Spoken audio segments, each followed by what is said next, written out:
دوستان بسیار عزیز، سلام به همه شما. من محمد داود نسیمی هستم و در خدمت شما قرار دارم تا صفحه اینترنتی فیرفکس کانتی را در مورد یوتیوب معرفی کنم به شما که چطور در یوتیوب میتونین به لسان فارسی ببینین و به لسان فارسی ترجمهش هم استفاده کنین، ترجمهش به لسان فارسی. وقتی شما حتما با کامپیوتر آشنا هستین و با یوتیوب هم آشنا هستین، فیرفکس کانتی یک صفحه خاص در یوتیوب داره که این صفحه فعلا شما میبینین اینجا باز است که youtube.com/user/fairfaxcounty است. وقتی به این صفحه که شما آمدین میبینین معلومات کلش به انگلیسی نوشته است. این حالی چطور به فارسی ترجمه کرده میتونیم.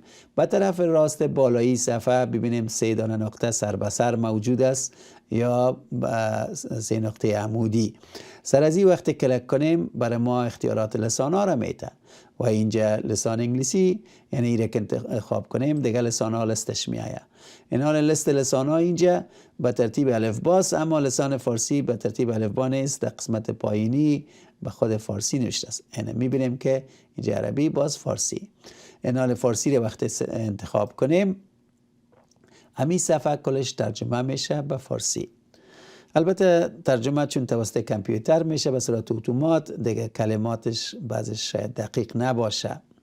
و ببینیم که در اینجا ویدیوهای بسیار گوناگون درباره موضوعات است، موضوعات مختلف است و از این کلی ویدیوها را ما شما میتونیم ببینیم و به لسان فارسی ببینیم اگر انگلیسی مشکل داریم.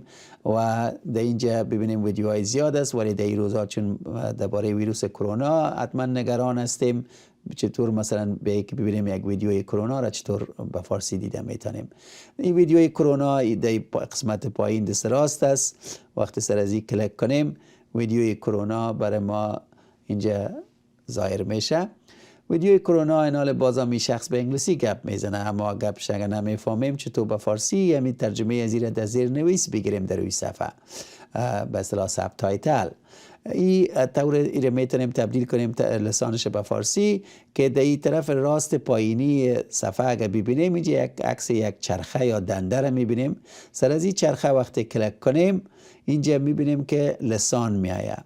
لسان این حال اینجا نشان میده انگلیسی و این لسانه که انتخاب کنیم این حال میآید اینجا برای ما چندین چایس میده و بعد از او اینجا ترجمه خودکار میآید و ترجمه خودکار به فارسی انتخاب میکنیم.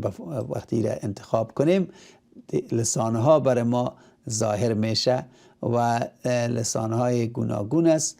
لسان فارسی را پیدا میکنیم، تقریبا در 3 وسط لسان فارسی است و لسان فارسی که آمد اینه میبینیم اینجا لسان فارسی است.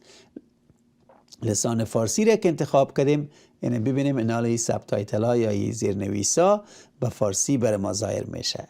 به این شکل ما شما میتونیم که ویدیوهای مختلف هر ویدیو را نه تنها در صفحه فیرفکس کانتی حتی به صفحه های دیگه هم به دیگه ویدیوهای دیگه که در دیگه صفحات در دیگه وبسایت هست هم میتونیم که ویدیوهای یوتیوب به این قسم ترجمهش به دست بیاریم و ترجمهش به آسانی در زیرنویس ها یا ساب تایتل بخوانیم و بفهمیم که ویدیو چی میگه.